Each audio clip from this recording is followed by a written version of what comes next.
Hello everyone, welcome back to my YouTube channel geographical है। आज के इस वीडियो सेशन में हम लोग डिस्कस करेंगे दिल्ली यूनिवर्सिटी एंट्रेंस टेस्ट 2020 में जो एमए ज्योग्राफी का जो पोस्ट ग्रेजुएशन एडमिशन टेस्ट होता है, एंट्रेंस एग्ज़ाम मतलब, उसमें जो 2020 में क्वेश्चन पेपर आया था, जो एंट्रेंस एग्ज़ाम का क्वेश्चन पेपर आया था, उसका एनालिसिस करेंगे। ठीक है, पिछली वीडियो में हम लोग ने जेएनयू एंट्रेंस एग्ज़ाम का जो एमए ज्योग्राफी 2020 का क्वेश्चन पेपर था उसका डिटेल्ड एनालिसिस किया था, और वो हम लोगों ने देखा था कि कौन से पोर्शन से पिछली बार क्वेश्चन ज़्यादा आए थे और कौन से कम आए थे। सिमिलरली आज दिल्ली यूनिवर्सिटी के जो एंट्रेंस होता है उसमें देखते हैं किस यूनिट से क्वेश्चन ज़्यादा आते हैं, किस यूनिट से क्वेश्चन कम आए थे पिछली बार। ठीक है, सो बाकी अगर आपने जेएनयू वाला वीडियो नहीं देखा है तो और वो देख लीजिए, और मैं एंट्रेंस से रिलेटेड और भी वीडियोज़ अभी आगे बनाऊँगा, जैसे इंपॉर्टेंट रीडिंग्स, ठीक है, कि कौन कौन सी पढ़नी चाहिए आपको एंट्रेंस के लिए, साथ ही साथ लास्ट मंथ स्ट्रैटेजी आपकी क्या होनी चाहिए फॉर बोथ दस, मतलब जितने भी एंट्रेंस हैं। साथ ही साथ बीएचयू का भी जब नोटिफिकेशन आएगा तो बीएचयू से भी बनाऊंगा, और 2019 के भी पेपर एनालिसिस करेंगे। सो अगर आप चैनल पर नए हैं तो चैनल को सब्सक्राइब करिएगा, बेल आइकन दबाइएगा, वीडियो पसंद है तो लाइक करिएगा, ना पसंद है तो डिसलाइक करिएगा और शेयर ज़रूर करिएगा। So let's start with the main content. So अब एक यूनिट वाइज ब्रेकअप देख लेते हैं कि क्या था हमारा यूनिट वाइज ब्रेकअप, कि मतलब जो हमारे ज्योग्राफी में यूनिट्स होते हैं, जैसे फिजिकल ज्योग्राफी हो गया, ह्यूमन ज्योग्राफी हो गया, प्रैक्टिकल या स्टैटिस्टिकल मेथड्स हो गया, थॉट हो गया, रीजनल डेवलपमेंट हो गया। सो इसमें उन्होंने टोटल 8 यूनिट्स में डिवाइड कर रखा है हमारे पूरे पेपर को। ठीक है, डीयू में 100 क्वेश्चन आए थे पिछली बार, और +4 शायद 1/4 नेगेटिव मार्किंग भी थी। मतलब डीयू में नेगेटिव मार्किंग होती है, डीयू में भी होती है और बीएचयू में भी होती है, इलाहाबाद में भी होती है। ठीक है, लेकिन जेएनयू में नेगेटिव मार्किंग नहीं होती है, मतलब अभी तक तो नहीं हुई है, पिछले बार भी नहीं हुई थी। अब इस साल भले ही पैटर्न चेंज हो जाए, बट पिछले साल और उसके पिछले साल जेएनयू में नेगेटिव मार्किंग नहीं हुई थी, बट डीयू में हुई थी। सो 100 क्वेश्चन में जो पिछले बार का अगर ब्रेकअप देखें तो 100 क्वेश्चन में 41 क्वेश्चन जो हमारे हैं वो सिर्फ और सिर्फ फिजिकल ज्योग्राफी से आए थे। ठीक है, सो बहुत ही इम्पॉर्टेंट है। तो हम लोग ने जब उसका देखा था जेएनयू का, तो उसमें उन्होंने देखा था कि जेएनयू में सबसे ज़्यादा क्वेश्चन किससे पूछे गए थे, ज्योग्राफी ऑफ इंडिया से 33 क्वेश्चन पिछली बार जेएनयू में ज्योग्राफी ऑफ इंडिया से पूछे गए थे सर। ठीक है, बट यहाँ पर क्या है, फिजिकल ज्योग्राफी सेकेंड। उसके बाद सबसे ज़्यादा क्वेश्चन यहाँ पूछे गए हैं ह्यूमन ज्योग्राफी से, 22 क्वेश्चन। अभी इन सब का हम लोग आगे ब्रेकअप देखेंगे फर्दर, कि फिजिकल ज्योग्राफी में जियोमॉर्फोलॉजी से कितने आए हैं, क्लाइमेटोलॉजी से कितने हैं, ये सब भी देखेंगे। ठीक है, सो ह्यूमन ज्योग्राफी में कितने आए हैं, इसमें ह्यूमन ज्योग्राफी में आए हैं 22 क्वेश्चंस, और हमारे जेएनयू में पिछले साल के जेएनयू के पेपर में फिजिकल ज्योग्राफी में सिर्फ 17 क्वेश्चन आए थे। ठीक, और ह्यूमन से कितने आए थे, 11, और यहाँ पर कितने, 22। ठीक, आप पिछला देखेंगे तो आपको समझ में आएगा। उसके बाद थर्ड जो हमारा यूनिट है वो है प्रैक्टिकल एंड स्टैटिस्टिकल मेथड्स। ठीक है, बच्चे छोड़ देते हैं प्रैक्टिकल और स्टैटिस्टिकल मेथड, बट सबसे आसान होता है ये। ठीक है, अगर practical statistical method remote sensing and GIS को मिला दें तो काफ़ी ज़्यादा वेटेज हो जाता है इसका। और statistical methods, practical, remote sensing and GIS और थॉट, ये ऐसे पेपर हैं जिसमें आपको बहुत ही लिमिटेड सिलेबस पढ़ना है। ठीक है, आपको बहुत डिटेल नहीं पढ़ना है। ठीक है, बहुत ही सिलेक्टिव स्टडी करना है। मैं आपको बताऊंगा आगे आपको कैसे क्या करना है।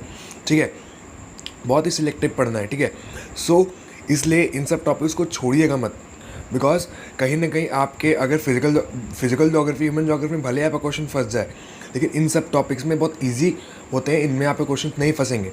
ठीक है, फंसेंगे मतलब नहीं गलत होंगे। ठीक है, सो इन सब टॉपिक्स की बहुत इंपॉर्टेंस होती है, जो बच्चे छोड़ देते हैं ऐसा नहीं करना चाहिए। ठीक है, एवरी टॉपिक इज़ इम्पॉर्टेंट। ठीक, सो लेकिन एक्चुअली होता क्या है, जैसे यहाँ पर रिमोट सेंसिंग एंड जीआईएस से सिर्फ 3 क्वेश्चन पूछे गए, बट जेएनयू में रिमोट सेंसिंग एंड जीआईएस से पिछली बार 8 क्वेश्चन आए थे। ठीक, तो 8 क्वेश्चन बहुत मायने रखते हैं। 8 क्वेश्चन से तो आप जेएनयू इन और जेएनयू आउट भी हो जाएंगे। ठीक है, सो ऐसा बिकॉज भरोसा नहीं होता है। अब मान लीजिए इस बार डीयू वालों ने रिमोट सेंसिंग से क्वेश्चन ज़्यादा दे दिए। 2019 का पेपर अगर आप लोग डीयू का देखेंगे तो उसमें अच्छे खासे रिमोट सेंसिंग के क्वेश्चन आए थे, बट इसमें सिर्फ 3 ही है। ठीक, तो अब ये मत समझिए आपने जो पढ़ा है वो कहीं काम नहीं आएगा, बिकॉज वो किसी ना किसी यूनिवर्सिटी एंट्रेंस में आपके काम ज़रूर आएगा। ठीक है, सो इसके बाद हम लोग नेक्स्ट टॉपिक देखते हैं, ज्योग्राफिकल थॉट्स। ठीक है, ज्योग्राफिकल थॉट्स में भी है, ये बहुत सिलेक्टिव पढ़ना है, बहुत ही ज़्यादा। ठीक, सिर्फ आपको इंपॉर्टेंट कोटेशंस पढ़नी है, ये किसने कौन सी कोटेशन बोली है, कौन सी बुक्स किसने लिखी हैं, ठीक। और एक क्रोनोलॉजिकल ऑर्डर आना चाहिए कि कौन सी एज कब आई, कौन सा ऑथर पहले आया, कौन सा ऑथर बाद में आया। थॉट में तो जनरली, और ये कॉन्सेप्ट किसने दिया, वो कॉन्सेप्ट किसने दिया, ठीक। तो ये बस इतना ही पढ़ना है आपको थॉट में। अगर आप लास्ट मोमेंट स्टडी पे, आपको पूरा थॉट लेके नहीं बैठना है, ठीक। उसके बाद रीजनल डेवलपमेंट एंड प्लानिंग। अब रीजनल डेवलपमेंट एंड प्लानिंग में भी बहुत सिलेक्टिव पढ़ना है आपको, ठीक। यहाँ पर सिर्फ 3 क्वेश्चन आए रीजनल डेवलपमेंट प्लानिंग से, बट जेएनयू में पिछली बार 6 क्वेश्चन आए थे। 6 क्वेश्चन भी मैटर रखते हैं, ठीक है। उसके बाद रिमोट सेंसिंग एंड जीआईएस, यहाँ पर सिर्फ 3 क्वेश्चन पूछे गए। उसके बाद सबसे इंपॉर्टेंट है ज्योग्राफी ऑफ इंडिया। भैया इसको तो आप लोग बहुत अच्छे से करिए, ठीक। पिछली बार जेएनयू में ज्योग्राफी ऑफ इंडिया से 33 क्वेश्चन आए थे। 33 क्वेश्चन मतलब पूरे 100 में से 33% पेपर सिर्फ आपका क्या था, ज्योग्राफी ऑफ इंडिया, ठीक है। 1/3 पेपर ऑलमोस्ट, ठीक। तो यहाँ पर कितने क्वेश्चन है, 15 क्वेश्चन। 15 क्वेश्चन भी बहुत होते हैं, ठीक। और ज्योग्राफी ऑफ इंडिया एक ऐसा टॉपिक है कि है तो वो बहुत ही कॉम्प्रिहेंसिव। अगर आप डी.आर. खुल्लर की बुक लेके बैठ जाएंगे तो बहुत ही कॉम्प्रिहेंसिव, बहुत मोटी बुक है। लोग लेते नहीं बिकॉज वो इतनी मोटी बुक है, ठीक। But DR. खुल्लर मेरे हिसाब से सबसे अच्छी बुक है ज्योग्राफी ऑफ इंडिया को पढ़ने के लिए, अगर आप थोड़ा हायर लेवल के लिए पढ़ना चाहते हैं, ठीक है। सो अगर डी.आर. खुल्लर लेके बैठ गए आप लोग तो आपको पूरी बुक नहीं याद करनी है, पूरी बुक नहीं पढ़नी है। For entrance point of view, अगर आप सिर्फ एंट्रेंस सेंट्रिक अभी पढ़ाई कर रहे हैं, आपको पढ़ना तो पूरा ही चाहिए, बट अगर आपके पास टाइम कम है, आप एंट्रेंस सेंट्रिक पढ़ाई कर रहे हैं, तो आपको पूरी किताब नहीं पढ़नी, बहुत ही सिलेक्टिव टॉपिक्स पढ़ने, वो मैं आगे कुछ वीडियोज़ में बताऊँगा आगे, ठीक है। अब डीयू में क्या होता है बेसिकली, कुछ क्वेश्चन ये लोग बहुत ही ऊट पटांग मतलब अजीबोगरीब दे देते हैं, मतलब आउट ऑफ द वे, ठीक है। उसको हम लोगों ने अदर्स कैटेगरी में डाल दिया है, ठीक। हालांकि 3 क्वेश्चन अदर कैटेगरी में है यहाँ पर, लेकिन हमने 2 ही को लिया। एक क्वेश्चन को हम लोगों ने इन्वायरमेंट में एडजस्ट कर दिया था कि वो कुछ ना कुछ हद तक इन्वायरमेंट से रिलेटेड था, ठीक है। बट 2 क्वेश्चन बहुत ही अजीबोगरीब दे दिए, ठीक। जैसे एक क्वेश्चन दे दिया उन्होंने कि 4 डिजीज़ दे दी और पूछा कौन सी इसमें से वेक्टर बॉर्न डिजीज़ है। अगर टेक्निकली बात करें तो ये मेडिकल ज्योग्राफी का क्वेश्चन है, ठीक। But medical geography UG level पे हार्डली कहीं पढ़ाई जाती है, ठीक है। मेडिकल ज्योग्राफी बहुत ही कम जगह पढ़ाया जाता है, बहुत ही कम यूनिवर्सिटी से पढ़ाया जाता है, और वही पढ़ाया जाता है तो पीजी लेवल पे, ठीक। उसके बाद एक क्वेश्चन पूछ लिया कि बॉटनिकल नेम ऑफ साल। अब 4-5 नेम से दिए बॉटनी के, और उसने पूछ लिया कि साल ट्री का बॉटनिकल नेम क्या है। तो ये क्वेश्चन तो बहुत ही आउट ऑफ द बॉक्स है। ये तो अगर आप लक की बात होती है, तो आपको तुक्का सही हो जाएगा, या आपने कभी बहुत 4-5 साल पहले अपने 11th-12th में पढ़ा होगा तो आपको याद होगा, तो आपकी किस्मत चमक जाएगी, तो आपको ये आंसर सही हो जाएगा। बट ऐसे क्वेश्चंस के अगर आप पीछे भागेंगे कि ये सब क्वेश्चंस 1-2 क्वेश्चंस के पीछे, तो आप फालतू में बाकी चीज़ों को छोड़ देंगे, ठीक। तो इन 2 से 4 मतलब हर यूनिवर्सिटी में कम से कम 4 से 5 क्वेश्चंस ऐसे आते हैं जो हार्डली कोई आंसर दे पाए उसका, ठीक है। जनरली कोई नहीं दे पाएगा, बिकॉज उनको अपना मेरिट वो मेंटेन रखना है कि अगर सब बच्चे आंसर दे देंगे तो ये यही होगा ना कि बताओ जेएनयू का पेपर इतना आसान आया कि 100 के 100 मतलब पूरे सही हो गए, किसी बच्चे के टॉपर के 100 में से 100 में आ गए। तो ये भी नहीं करना है। तो कुछ 5-6 क्वेश्चन ऐसे होते हैं कि जो आउट ऑफ द वे होते हैं, आउट ऑफ द बॉक्स होते हैं, ताकि उनका स्टेटस मेंटेन रहे, ठीक है। तो कुल मिला करके वो चीज़ आपको इतनी मैटर नहीं करनी है, बिकॉज वो सबके ही गलत होना है, आप उसमें कोई स्पेशल नहीं है, ठीक। तो ये हमारा ब्रेकअप हो गया। अब हम लोग बात करते हैं कुछ इसका डिटेल आगे फर्दर एक्सप्लेनेशन कि इन सब के क्या है हमारे ब्रेकअप। अब फिजिकल ज्योग्राफी का ब्रेकअप देखते हैं। तो फिजिकल ज्योग्राफी के ब्रेकअप में अगर हम लोग देखें तो फिजिकल ज्योग्राफी में डीयू में पिछले साल जियोमॉर्फोलॉजी से 14 क्वेश्चन आए थे, 14 क्वेश्चन, ठीक। और पिछले साल जेएनयू में जियोमॉर्फोलॉजी से सिर्फ 2 क्वेश्चन आए थे, ठीक है। तो आप देख सकते हैं अगर आपका जियोमॉर्फोलॉजी प्रिपेयर्ड है, बट जियोमॉर्फोलॉजी आपका डीयू में नहीं पूछा, आपका जेएनयू में नहीं पूछा गया, तो आपका डीयू में पूछ लिया गया, ठीक। तो आपका कुछ भी चीज़ वेस्ट नहीं जा रहा है, ठीक। बिकॉज बच्चे जिसने डीयू का भरा है उसने जेएनयू का भी भरा होगा, ठीक है। तो जियोमॉर्फोलॉजी में 14 क्वेश्चन आए थे, क्लाइमेटोलॉजी में 10 क्वेश्चन आए थे, बहुत ही मैटर रखते हैं 10 क्वेश्चन। ओशनोग्राफी में एज यूजुअल बहुत मतलब नॉर्मल क्वेश्चन आते हैं, 4 या 5, ठीक है। बिकॉज सिलेबस भी काफ़ी कंपैरेटिवली कम है ओशनोग्राफी का, ठीक है। अब इन्वायरमेंट ज्योग्राफी और बायोज्योग्राफी भैया आज के टाइम पे बहुत इंपॉर्टेंट है, ठीक है। पिछली बार जेएनयू में भी कम से कम 7 से 8 क्वेश्चन इन्वायरमेंट ज्योग्राफी और बायोज्योग्राफी से आए थे, और यहाँ पर भी आप देख सकते हैं कि 12 क्वेश्चन इन्वायरमेंट ज्योग्राफी और बायोज्योग्राफी से आए थे, ठीक है। इसमें भी बहुत ही सिलेक्टिव पढ़ना है आपको, बायो ज्योग्राफी जो आपकी फिजिकल ज्योग्राफी की बुक होती है सविंद्र सिंह की, जो जनरली लोग पढ़ते हैं, उसमें पीछे ही बायो ज्योग्राफी का भी पोर्शन होता है, आप वहाँ से पढ़ सकते हैं। और इन्वायरमेंट के लिए आप शंकर IAS के नोट्स ले सकते हैं, या फिजिकल सविंद्र सिंह की इन्वायरमेंट ज्योग्राफी की बुक आती है, उससे भी पढ़ सकते हैं। ठीक है, अच्छी बुक्स है। सविंद्र सिंह सर बहुत अच्छी किताबें लिखते हैं, बहुत अच्छा उनका कंटेंट होता है, तो अनडाउटेडली बेस्ट बुक्स होती हैं उनकी। ठीक है, और अब इसमें क्या है कि इन्वायरमेंट ज्योग्राफी और बायो ज्योग्राफी में आपको बहुत ही सिलेक्टिव पढ़ना है। ठीक, सबसे इंपॉर्टेंट तो इन्वायरमेंट ज्योग्राफी में, बायो ज्योग्राफी में है कि आपको ये पढ़ना है एक क्या टर्म किसने कॉइन किया, इकोसिस्टम हो गया, इकोलॉजिकल हॉटस्पॉट हो गया, ये और इकोलॉजी हो गया। ठीक, बहुत सारे ऐसे टर्म्स हैं इनको पता करना है किसने कॉइन किया, ये आपको याद होना चाहिए। कुछ बेसिक कंसेप्ट याद होने चाहिए, जैसे एनर्जी ट्रांसफ़र का, food chain, food pyramids, food web, ठीक, एनर्जी फ्लो का। ठीक, साथ ही साथ सॉइल्स बहुत इंपॉर्टेंट है। ठीक है, इन्वायरमेंट ज्योग्राफी में सबसे इम्पॉर्टेंट टॉपिक जो है ना वो आपका सॉइल है। ठीक है, बायो ज्योग्राफी में सॉइल का डिस्ट्रीब्यूशन, सॉइल में जितनी भी टाइप्स की सॉइल होती हैं, ये ब्लैक, रेड, एलुवियल ये तो होती हैं, साथ ही साथ ये पेडाल्फर सॉइल, पेडाजोइक सॉइल, ये सभी सॉइल्स होती हैं, इनका डिस्ट्रीब्यूशन, इनकी कैरेक्टरिस्टिक्स, प्लस सॉइल्स का वर्ल्ड में डिस्ट्रीब्यूशन, और सॉइल कंजर्वेशन और सॉइल इरोजन बहुत ही इंपॉर्टेंट टॉपिक है। ठीक, इसको आप बिल्कुल ही मिस मत करिएगा। सो ये सॉइल वाले टॉपिक्स हो गए। उसके बाद इन्वायरमेंट ज्योग्राफी में जो क्वेश्चंस पूछे जाते हैं जनरली, देखिए बहुत ही सिलेक्टिव, सबसे इम्पॉर्टेंट कि हेडक्वार्टर्स, कि इनके हेडक्वार्टर्स कहाँ हैं, इस पर्टिकुलर एजेंसी के हेडक्वार्टर कहाँ हैं, WHO के हेडक्वार्टर्स कहाँ हैं, या यूनिसेफ के, UNESCO के। ठीक, और उसके बाद सबसे इम्पॉर्टेंट जो इन्वायरमेंट ज्योग्राफी में होता है वो होते हैं हमारे कन्वेंशंस। ठीक है, कि ये रियो समिट कब हुआ, कहाँ हुआ।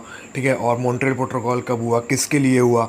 ठीक, क्योटो प्रोटोकॉल किस चीज़ के लिए हुआ, कहाँ हुआ, कब हुआ, ये सब चीज़ें आपको याद करनी पड़ेंगी इन्वायरमेंट ज्योग्राफी के लिए।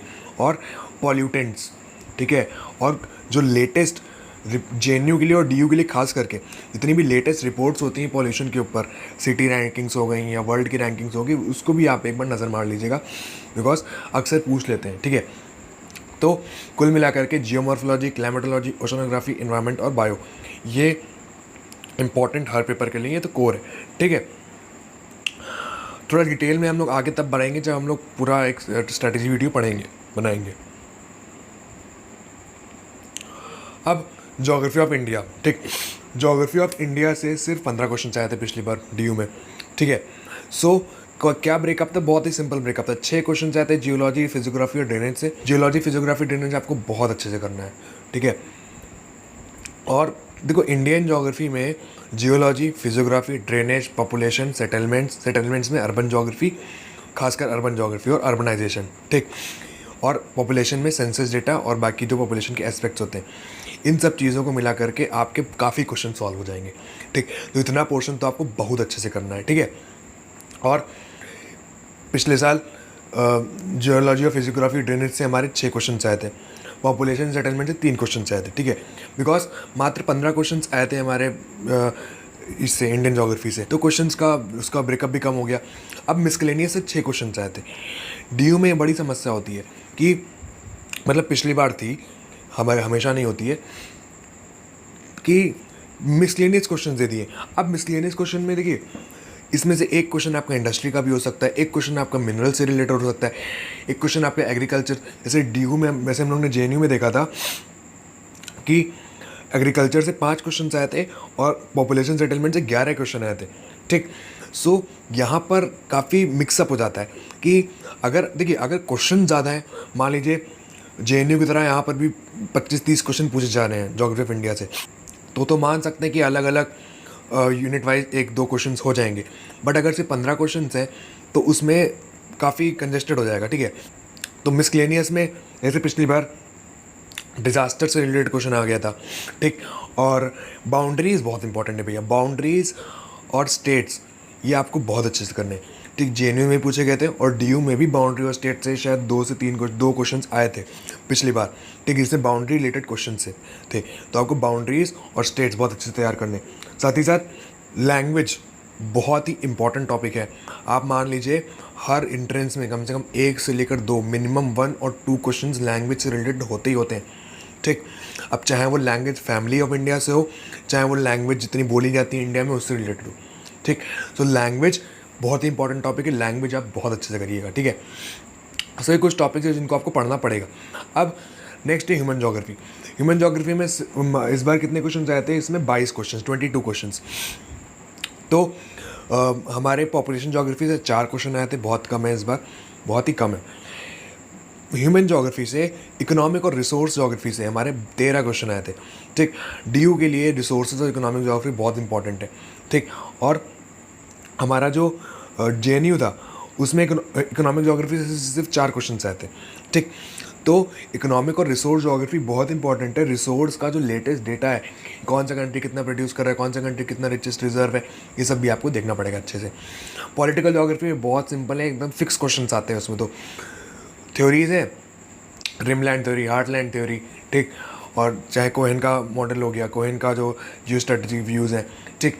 या फिर आपका इलेक्टोरल ज्योग्राफी से 1-2 क्वेश्चन फिक्स है, या कुछ थ्योरी जैसे ऑर्गेनिक थ्योरी ऑफ स्टेट किसने दी थी, ठीक। तो ये क्वेश्चंस फिक्स हैं पॉलिटिकल ज्योग्राफी के, जो आपको हो जाएंगे।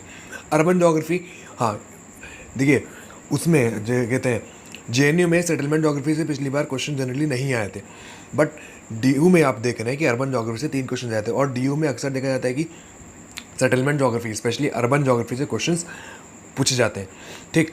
चाहे वो रैंक साइज रूल हो, चाहे वो नियरेस्ट नेबर एनालिसिस हो, चाहे वो हमारा सीबीडी की थ्योरीज हो, चाहे वो रैंक साइज रूल, मतलब जितने भी थ्योरीज हैं उन सबसे रिलेटेड क्वेश्चन पूछे जाते हैं। Next is method and techniques breakup. Practical geography से 5 क्वेश्चन आए थे, बहुत कम है फिलहाल, ठीक। उसके बाद स्टैटिस्टिकल मेथड से 4 क्वेश्चन आए थे, रिमोट सेंसिंग से 3 क्वेश्चन आए थे, ठीक है। सो प्रैक्टिकल ज्योग्राफी को आप लोग लाइटली नहीं लेना है। जैसे अभी जो मैं क्विज़ कराता हूँ अपने टेलीग्राम चैनल पे, अगर आपने नहीं ज्वाइन किया तो उसको आप ज्वाइन करिए। तो उसमें आजकल मैं अभी रिसेंटली मैंने प्रैक्टिकल ज्योग्राफी का स्टार्ट किया है। तो प्रैक्टिकल ज्योग्राफी में मैं देखता हूँ जो बच्चे स्कोर करते हैं वो 10 में से 5-6 ऑन एन एवरेज, 4-5-6। और इंडियन ज्योग्राफी का पहले कराया था तो उसमें सब बच्चे 8-9-10, 8-9-10 ऐसे स्कोर कर रहे थे। सो ऐसा लगता है कि प्रैक्टिकल ज्योग्राफी पढ़ा ही नहीं है बच्चों ने, रिवाइज नहीं किया। बट प्रैक्टिकल ज्योग्राफी का वेटेज होता है, आप उसको पढ़िए, कहीं ना कहीं वो मैटर करेगा आपके लिए, ठीक है। आप देखो, जो ज्योग्राफी स्टूडेंट है, ठीक है, जो जिसने बीए में ज्योग्राफी पढ़ा है उसके लिए प्रैक्टिकल बहुत ही प्लस पॉइंट है, ठीक है। बिकॉज आप चीज़ों से वाकिफ़ हैं, आपको पता है स्केल क्या होता है, आपको पता है प्रोजेक्शन क्या होता है, आपको पता है सर्विंग क्या होता है, ठीक है। बट जो बच्चा बीटेक करके आया है, जो बच्चा बीकॉम करके आया है, और जो एमए ज्योग्राफी में एडमिशन लेना चाहते हैं, नहीं, जो बच्चे ज्योग्राफी ऑप्शनल लेते हैं वो भी एमए करते हैं ज्योग्राफी से, ठीक। तो जनरली जो बीटेक वाले बच्चे आईएएस की तैयारी करते हैं और उन्होंने एमए के लिए एडमिशन लेना है उनको जेएनयू डीयू में, तो क्या करते हैं, वो बीटेक करके आए, वो बीबीए करके आए, तो उन्होंने प्रैक्टिकल आज तक ज़िंदगी में नहीं पढ़ा है। जो यूपीएससी प्रिपरेशन कर रहा है उसकी पकड़ फिजिकल ज्योग्राफी और ह्यूमन ज्योग्राफी पे ज़्यादा होती है, ठीक। बट जो बच्चा बीए करके आया है या बीएससी ज्योग्राफी करके आया है उसके पास फिजिकल और ह्यूमन पे पकड़ तो ही, साथ साथ उसके पास एडवांटेज है किसका, प्रैक्टिकल ज्योग्राफी का और थॉट का और रिमोट सेंसिंग वगैरह का, बिकॉज हम लोगों को ये हर सेमेस्टर पढ़ाया जाता है, ठीक। तो अगर आपने अच्छे से पढ़ा है प्रैक्टिकल अपने बीए में और ऑनर्स में, और अगर आप उसी को बस रिवाइज कर लेंगे एक बार, ठीक है, और उसी के नोट्स बना लेंगे, उसी को बार बार पढ़ लेंगे, 1-2 बार पढ़ लेंगे, तो आप जो है उन बीटेक वाले बच्चों से 5-6 नंबर ऑलरेडी आ गए, ठीक है। तो जो बीए के बच्चे होते हैं, जो बीएससी के बच्चे होते हैं, वो लोग प्रैक्टिकल बिल्कुल ना छोड़ें, बिकॉज उनके लिए बहुत आसान है, ठीक है। बाकी जो क्विज़ मैं डाल रहा हूँ वो ज़रूर सॉल्व करिए, आपके कहीं ना कहीं मैं आपको एश्योरिटी दे रहा हूँ कि कहीं ना कहीं आपके प्रिपरेशन में बहुत हेल्पफुल होगा, ठीक। और जनरली उसमें ऐसे क्वेश्चंस होते हैं जो मैं खुद फ्रेम करता हूँ, ठीक। वो आपको कहीं बुक में नहीं मिलेंगे, ठीक है। वो मेरे नोट्स जो मैंने अपने प्रैक्टिकल ज्योग्राफी के नोट्स बनाए हैं उससे मैं फ्रेम करता हूँ, ठीक है। तो वो बहुत हेल्पफुल होंगे आपके लिए। अब लास्ट टॉपिक जो हमारा है, मॉडल्स एंड थ्योरीज। देखिए, हर एंट्रेंस एग्ज़ाम में, हर यूनिवर्सिटी एंट्रेंस एग्जाम में एमए ज्योग्राफी में 4 से 5 क्वेश्चंस मॉडल्स एंड थ्योरी से आते ही आते हैं।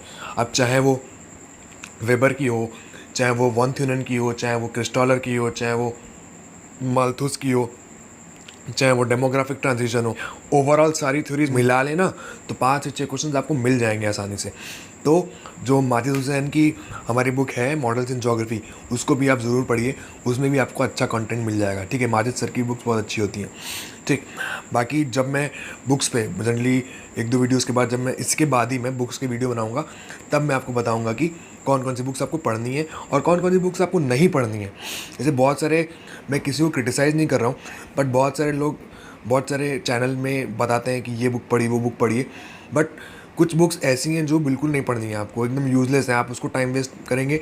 यूज़लेस नहीं मतलब उससे आपको कुछ एंट्रेंस के लिए कुछ ज़्यादा फ़ायदा नहीं होगा, ठीक है। सो आने वाले दिनों में मैं इसी पे वीडियोस बनाऊंगा बिकॉज़ काफ़ी डिमांड है इन वीडियोस की। सो बाकी अगर पसंद आए तो लाइक करिएगा, शेयर करिएगा, चैनल को सब्सक्राइब करना मत भूलिएगा। और कोई भी क्वेरी हो, कोई भी डाउट हो, आप मेरे टेलीग्राम चैनल से जुड़ सकते हैं। वहाँ मेरा टेलीग्राम ग्रुप है, उसमें आप कमेंट क्वेरीज डाल सकते हैं और उसमें आप क्विज़ेस ज्वाइन करिए, या आपको कुछ पर्सनल मैसेज भेजना हो या कुछ पर्सनल सजेशन चाहिए या कुछ एडवाइस चाहिए तो आप मेरे इंस्टाग्राम पेज, इंस्टाग्राम अकाउंट और साथ ही साथ जीमेल का भी मैंने लिंक दिया है नीचे, आप उससे भी मुझसे कांटेक्ट कर सकते हैं। बाकी thank you for watching and जय हिंद।